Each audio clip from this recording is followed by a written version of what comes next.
अगर आपके NEET exam के क्वेश्चन पेपर में कभी एसिड एनहाइड्राइड के आईयूपीएसी नेमिंग पूछी जाए तो आप कैसे करेंगे फटाफट किसी एसिड एनहाइड्राइड के आईयूपीएसी नेमिंग, आइए सीखते हैं। सबसे पहले हम लोगों को यह पता होना चाहिए कि ये जो एसिड एनहाइड्राइड लिखा हुआ है इसमें एनहाइड्राइड का मतलब क्या होता है। तो भाई केमिस्ट्री में एनहाइड्राइड का मतलब होता है बिन पानी, विदाउट वाटर। अब जैसे यहां लिखा हुआ है एसिड एनहाइड्राइड, तो इसका मतलब होगा कि एसिड विदाउट वाटर। अगर यहां पे लिखा होता है इंडिया एनहाइड्राइड तो हम लोग इसको बोलते हैं इंडिया विदाउट वाटर। क्लियर हो गया। अब दूसरा पॉइंट क्या है कि ये जो आपको दिख रहा है एसिड एनहाइड्राइड, ये एसिड एनहाइड्राइड कार्बोक्सिलिक एसिड से ही डिराइव किए जाते हैं। सो दैट्स व्हाई ये जो एसिड एनहाइड्राइड होता है ये कार्बोक्सिलिक एसिड का डेरिवेटिव होता है, क्योंकि कार्बोक्सिलिक एसिड से ही ये बनाए जाते हैं। अब तीसरी बात है एसिड एनहाइड्राइड बनता कैसे है।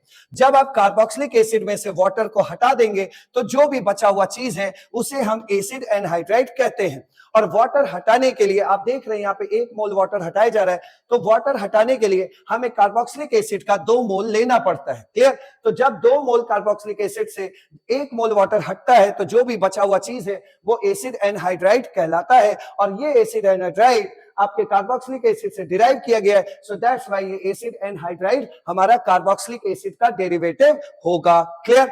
अब आते हैं कि ये एसिड एनहाइड्राइड कितने तरह के होते हैं। तो जो ये एसिड एनहाइड्राइड है ये हमारे पास 2 तरह के होते हैं, एक है सिंपल एनहाइड्राइड और एक है मिक्स्ड एनहाइड्राइड। क्लियर।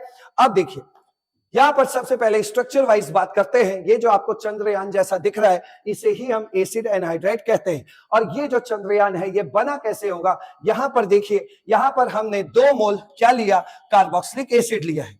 चूंकि दोनों मोल कार्बोक्सिलिक एसिड सेम है सो दैट्स व्हाई इनसे जो भी एनहाइड्राइड बनेगा वो सिंपल एनहाइड्राइड कहलाएगा। या दूसरे तरीके से आप ये भी कह सकते हैं कि अगर आपके सामने एनहाइड्राइड का पिक्चर बना हो तो उसमें जाके देख लीजिए, अगर ये दोनों एल्काइल ग्रुप सेम है तो उसे हम सिंपल एनहाइड्राइड कहते हैं। अब देखते हैं ये एनहाइड्राइड बना कैसे होगा। जब हम ये 2 मोल क्या है कार्बोक्सिलिक एसिड है, इससे हमने क्या किया कि एक से हमने OH हटा लिया और एक से हमने H हटा लिया, तो ये H और OH मिलके वाटर बन के निकल गए। जब वाटर बन के निकल गए तो यहां पर क्या बचा वो आप देख सकते हैं, यहां पर सिर्फ इतना बचा हुआ है और यहां क्या बचा, ये बचा हुआ है। क्लियर। अब जब आप इन दोनों को जोड़ देंगे तो ये बन के आ जाएगा। इसमें देखिए RCO RCO, ये रहा RCO RCO और ये जो अकेला ऑक्सीजन बचा है वो यही वाला ऑक्सीजन है। तो इस तरह जब भी कभी आपको ये चंद्रयान जैसा स्ट्रक्चर दिखाई दे तो समझ लीजिएगा कि वो एसिड एनहाइड्राइड है जिसमें 2 इसके बीच में एक ऑक्सीजन झूलता हुआ नजर आएगा। क्लियर। इस चीज को हम कंपोजिट फॉर्म में ऐसे भी लिख सकते हैं, आप देख सकते हैं ये 2 बार आया हुआ है तो इसे हम RCO का होल ट्वाइस O भी लिख सकते हैं। और ये कभी कभी रिएक्शन में हमें तीर के ऊपर दिखाई पड़ता है। सपोज A + B कोई रिएक्शन है जिससे कुछ बन रहा है, यहां पे आपको इस तरह दिखाई देगा तो आप समझ लीजिएगा ये एसिड एनहाइड्राइड ही है। और यहाँ पे दोनों मोल, ये जो दोनों मोल है उसमें R सेम है, इसका मतलब ये सिंपल एनहाइड्राइड है। तो यहां पर सिंपल एनहाइड्राइड की पहचान हमें पता चल गई कि जब दोनों एल्काइल ग्रुप क्या होंगे, सेम होगा, तो उसे हम सिंपल एनहाइड्राइड बोलेंगे। अब इस सिंपल एनहाइड्राइड की आईयूपीएसी नेमिंग कैसे करते हैं और मिक्स्ड एनहाइड्राइड की आईयूपीएसी नेमिंग कैसे करते हैं, तो उसमें से सबसे पहले हम लोग फटाफट सीखते हैं कि सिंपल एसिड एनहाइड्राइड की आईयूपीएसी नेमिंग कैसे की जाती है। अब आप ये जान ही गए हो कि डेफिनेटली ये इन दोनों में एल्काइल ग्रुप क्या है, सेम है, तो ये पक्का सिंपल एनहाइड्राइड है। और सिंपल एनहाइड्राइड के आईयूपीएसी नेमिंग में आपको बस करना क्या है, एल्केनोइक एनहाइड्राइड बोलना है। चूंकि ये बिन पानी का है इसलिए लास्ट में आपको एनहाइड्राइड जोड़ देना है और उससे पहले बस आपको ये सीखना है एल्केनोइक बोलना। क्लियर। और इस एल्केनोइक में एल्क का मतलब है नंबर ऑफ कार्बन, ये सभी को पता है, आईयूपीएसी में कई बार बात हो चुकी है। सपोज मानिए, देखिए जरा ध्यान से, ये जो एनहाइड्राइड बना है, सबसे पहले मैं एक आपको इसका जो डिटेल है वो बता दे रहा हूं, फिर आपको एक ट्रिक दे दूंगा जिससे आपको ये सब समझने की कोई जरूरत नहीं पड़ेगी। पहले आप देख लीजिए, ये अगर एसिड एनहाइड्राइड कोई बना हुआ है तो ये पक्का हमारे इसके मदद से बना हुआ है। क्लियर। अब इसके मदद से बना हुआ है तो बस आपको यहां पर देखना है कि ये किससे बना है। तो अगर आप इसकी आईयूपीएसी नेमिंग करेंगे तो ये कौन है, 1 2, तो ये एथेनोइक एसिड है या नहीं है, पक्का आईयूपीएसी नेमिंग में इसको आप क्या बोलेंगे, एथेनोइक एसिड। तो ये जो भी एसिड एनहाइड्राइड बना है वो एथेनोइक एसिड के हेल्प से बना हुआ है, तो यही एथेनोइक यहां पे आपको बोलना है। तो क्लियर हो गया। तो यहां क्या बोलोगे, एथेनोइक, और लास्ट में क्या जोड़ दोगे, एनहाइड्राइड। ये तो हो गई डिटेल में बात कि किस तरीके से हम समझ पाए। भाई हम यहाँ पे ये बात इसलिए समझ पाए क्योंकि हमें यहाँ सामने दिख रहा है कि ये एथेनोइक एसिड के मदद से ये बना हुआ है, इसलिए इसका नाम एथेनोइक एनहाइड्राइड हो गया। लेकिन आपके नीट एग्जाम के पेपर में डायरेक्ट आपको ये दिया जाएगा, ये थोड़े दिया जाएगा, सिर्फ क्या दिया जाएगा, ये दिया जाएगा। और जब ये दिया जाएगा तो हम कैसे इसका नाम करेंगे उसको आप जरा अच्छे से समझ लीजिए। देखिए भाई, आपको क्या करना है कि जो भी पूरा का पूरा कंपाउंड इस तरह एनहाइड्राइड बन के देगा तो इसमें टोटल कार्बन आपको काउंट कर लेना है। ये सिंपल का केस बता रहे हैं, सिंपल एनहाइड्राइड में टोटल कार्बन आपको सबसे पहले काउंट करना है। 1 2 3 4 और 4 को इधर ले जाइए और 2 से डिवाइड मार दीजिए, पता लग जाएगा नंबर ऑफ कार्बन। तो कितने कार्बन है भैया इसमें? 2, यानी कि number of carbon, effective carbon कितने हैं? 2। यही 2 का नाम आपको बोलना है एथेन। क्लियर? एल्क, एल्क का 2 कार्बन है तो क्या बोलोगे? एथ, और जोड़ दोगे ओइक तो क्या बन गया? एथेनोइक, और लास्ट में लगा देना एनहाइड्राइड। आया समझ?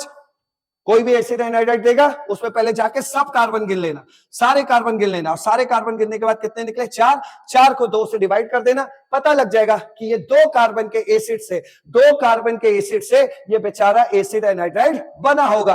तो 2 कार्बन के एसिड को क्या बोलते हैं? एथेनोइक, और लास्ट में जोड़ देना एनहाइड्राइड। एक क्वेश्चन और करके देखो, इस क्वेश्चन को देखो। इस क्वेश्चन को देखने के बाद आपको सीधा यही चीज आएगा आपके एग्जाम में। तो आप क्या करना कि ऐसे इसको गोला बनाना और इसमें टोटल नंबर ऑफ कार्बन गिन लो। 1 2 3 4 5 6, 6 को निकालो बाहर, 2 से डिवाइड मार दो, कितना आया? 3। तो इससे यह समझ लेना कि 3 कार्बन का कार्बोक्सिलिक एसिड रहा होगा, 3 कार्बन का कोई कार्बोक्सिलिक एसिड रहा होगा, उसी की मदद से ये एसिड एनहाइड्राइड बना होगा। तो 3 कार्बन को आप क्या बोलते हैं भैया? प्रोपेनोइक एसिड ही तो बोलते हैं। तो 3 कार्बन को क्या बोलना है? प्रोपेनोइक। और चूंकि ये कौन है? एनहाइड्राइड, तो 3 कार्बन, याद करिए क्या नाम लिया था सिंपल एनहाइड्राइड का? क्या आपको पहचान पता लग गई? ये सिंपल एनहाइड्राइड है। हाँ सर, सिंपल एनहाइड्राइड है। ये CO वगैरह को छोड़ के आप देखिए तो यहाँ पे एल्काइल ग्रुप सेम है, तो ये सिंपल एनहाइड्राइड है। और सिंपल एनहाइड्राइड का नाम क्या होता है? IUPAC नाम क्या होता है? एल्केनोइक एसिड, यही तो होता है। तो बस आपको क्या करना है? नंबर ऑफ कार्बन काउंट करिए, नंबर ऑफ कार्बन जितना भी निकले उसको 2 से डिवाइड कर देना। 3 आ गया, समझ लेना कि ये 3 कार्बन के कार्बोक्सिलिक एसिड से बना होगा। और 3 कार्बन के कार्बोक्सिलिक एसिड को हम क्या बोलते हैं? Propanoic acid. तो वहां से एसिड हटा देना, प्रोपेनोइक लेते आना। ठीक है, तो ये हो गया आपका क्या? प्रोपेनोइक। और लास्ट में चूंकि ये एनहाइड्राइड है तो यहां लास्ट में आपको ऐड कर देना है एनहाइड्राइड। तो होप सो अब आप समझ गए होंगे। अब आते हैं हम लोग मिक्स्ड एनहाइड्राइड पे। अब बात कर लेते हैं मिक्स्ड एनहाइड्राइड। और मिक्स्ड एनहाइड्राइड का मतलब ये हो गया कि ये मिक्स्ड एनहाइड्राइड 2 डिफरेंट तरह के कार्बोक्सिलिक एसिड से मिलकर बना होगा, इसलिए हम इसे मिक्स्ड एनहाइड्राइड बोल रहे हैं। और दूसरी पहचान क्या है मिक्स्ड एनहाइड्राइड की? यहां पर देखिएगा तो एल्काइल ग्रुप अलग है और यहां देखो तो एल्काइल ग्रुप अलग है। तो अगर एल्काइल ग्रुप डिफरेंट हो तो फिर ये क्या हो गया? Mixed anhydride. और मिक्स्ड एनहाइड्राइड जब भी आएगा तो पहचान तो आप कर ही लेंगे, उसके बाद इसकी IUPAC नेमिंग आप कैसे करेंगे? एल्केनोइक एनहाइड्राइड। क्यों बोला जा रहा है आप खुद देखिए, ये कैसे बना होगा? यहां से सपोज आपने OH हटाया होगा और यहां से H हटाया होगा और इनको आपने जोड़ दिया होगा तो ये बन गया होगा। तो इसको बनाने में कौन कौन से लोग आगे आए हैं? प्रोपेनोइक एसिड आया है और एथेनोइक एसिड आया है। तो पक्का इसके अंदर प्रोपेनोइक और एथेनोइक दोनों का कॉम्बिनेशन है, इसीलिए बार बार हमें बोलना पड़ रहा है प्रोपेनोइक एथेनोइक, प्रोपेनोइक एथेनोइक, एल्केनोइक एल्केनोइक। आगे समझ? तो मिक्स्ड एनहाइड्राइड में आपको बस ये देखना होता है। देखो भाई, आपको एग्जाम में सिर्फ यही बना दिखेगा, ठीक है, और यहाँ पे सारा कार्बन काउंट करके 2 से डिवाइड करके कुछ पाओगे तो है नहीं, क्योंकि खुद ही देख लो 1 2 3 4 5 और 5/2 करोगे तो कितना आएगा? 2.5। और 2.5 नाम का तो कोई कार्बन ही नहीं है। क्लियर? अरे 2 कार्बन है, एथ बोलते हैं, 3 कार्बन है, प्रोप बोलते हैं। 2.5 नाम का भी कोई कार्बन है क्या? नहीं। तो आप इसको कैसे पहचानेंगे? देख लीजिए, जैसे ही आपको मिक्स्ड एनहाइड्राइड नजर आए, ठीक है, तो यहाँ पे आपको क्या करना है कि अगर ये नहीं बना हुआ है तो आपको ऐसे देखना है, अरे ये 3 कार्बन है, इसका मतलब ये 3 कार्बन का कार्बोक्सिलिक एसिड रहा होगा। यहाँ देखो, अरे ये 2 कार्बन है, अच्छा ये 2 कार्बन का कार्बोक्सिलिक एसिड रहा होगा। सिंपल ऐसे बोलना है। तो इसके अंदर किसके किसके अंश मौजूद है? तो एथेनोइक एसिड से ये हिस्सा आया होगा, तो एथेनोइक एसिड का अंश मौजूद है और प्रोपेनोइक एसिड का अंश मौजूद है, इसलिए इसका नाम क्या होगा? पहले अल्फाबेटिकली बोलेंगे तो E पहले आएगा, ठीक है, और P बाद में आएगा। तो पहले क्या बोलोगे? E पहले आएगा और P क्या है? बाद में आएगा। तो क्या बोलोगे? Ethanoic propanoic anhydride, ethanoic propanoic anhydride हो गया। तो इसका नाम क्या हो गया? एथेनोइक प्रोपेनोइक एनहाइड्राइड, ये इसका नाम हो गया। कौन सा वाला? IUPAC naming. क्लियर? अच्छा भाई, अब एक बात थोड़ा सा वापस चलते हैं, एक क्वेश्चन आपको कराना है लेकिन उससे पहले वापस चलते हैं। यहां पर देखिए, ये कभी कभी एग्जाम में किस तरह लिखाएगा उसको भी देख लो। आप देख पा रहे हो कि यहाँ एल्काइल ग्रुप क्या है, सेम है, तो इसको आपको ऐसे दिखा मिलेगा एग्जाम में, CH3 CH2। ठीक है, CH3 CH2 दो बार है तो एक बार लिख लेना, CO ग्रुप दो बार है तो एक बार लिख लेना CO। अब ये दोनों देखो कितने हैं, दो बार है, तो इसको ब्रैकेट बनाना, ट्वाइस कर देना, और बाहर एक O लटक रहा है उसको O दिखा देना, तो कंपोजिट फॉर्म में ये आपको ऐसे दिखेगा। तो इसको आप जब फैलाओगे तो ये ऐसा दिखाई पड़ेगा। कभी कभी ये आपको ऐसे भी दिखाई देगा, इस चंद्रयान के फॉर्म में नहीं दिखाई देगा, कभी कभी ये आपको ऐसे भी दिखाई देगा, CH3 CH2। ठीक है, तो C डबल बॉन्ड O, फिर O, फिर C, फिर डबल बॉन्ड O, फिर आपका आ गया ये CH2 CH3। क्लियर? इस तरह दिखाई देगा। तो आपको अब यहां से ये समझना चाहिए कि एनहाइड्राइड का मेन फंक्शन ग्रुप है क्या। तो एनहाइड्राइड ये है भाई, एनहाइड्राइड इतना सा है। क्लियर? अब इधर उधर कार्बन ही लगे होंगे, अब कितने भी कार्बन हो सकते हैं वो अपनी मर्जी है।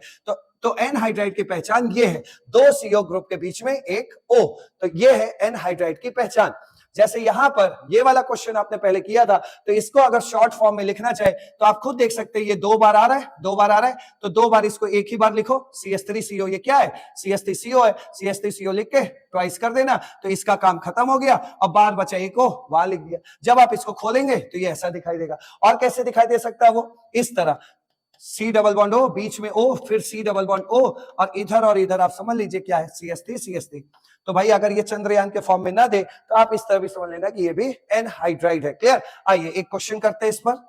ये देखो, मछली जल की रानी है, इस तरह बन के आ गया, तो सबसे पहले पहचान लेना, देखो खुद ही पहचान लो, C double bond O, C double bond O, और दो CO बॉन्ड के बीच में कौन फंसा है? O, तो पक्का ये एनहाइड्राइड है, पक्का पता चल गया। और दूसरा भी देखिए, इधर का डिजाइन अलग है, इधर का डिजाइन अलग है, तो ये क्या है? मिक्स्ड एनहाइड्राइड है। और इसी का नेमिंग अभी आप करके आए, जरा कार्बन बैठा के तो देखिए, CH3 CH2 कार्बन कार्बन और CH3। तो इस मछली के अंदर किसके किसके अंश हैं? तो आप कहेंगे सर देखिए, यहां से देखने से पता लग रहा है कि ये प्रोपेनोइक एसिड का अंश है, और यहां से दो कार्बन है, तो पक्का ये एथेनोइक का होगा। इसी का नाम आपने अभी अभी लिखा है। तो पहले E आता है, फिर प्रोपेनोइक का P आता है, तो पहले ये लिख लेना, तो क्या हुआ? एथेनोइक। ठीक है, और फिर क्या बोलोगे? प्रोपेनोइक, प्रोपेनोइक, और लास्ट में लगा देना एनहाइड्राइड। क्लियर हो गया? तो हमने देख लिया यहाँ पे दो तरह के एसिड एनहाइड्राइड होते हैं। जब सिंपल एनहाइड्राइड आएगा तो बस आपको एक बार एल्केनोइक बोलना है, एल्केनोइक एनहाइड्राइड, और जब मिक्स्ड आएगा तो आपको दो बार एल्केनोइक चिल्लाना है, एल्केनोइक एल्केनोइक एनहाइड्राइड। ठीक है, तो अब आपसे एसिड एनहाइड्राइड का कोई क्वेश्चन भी गलत नहीं होगा। Thank you so much.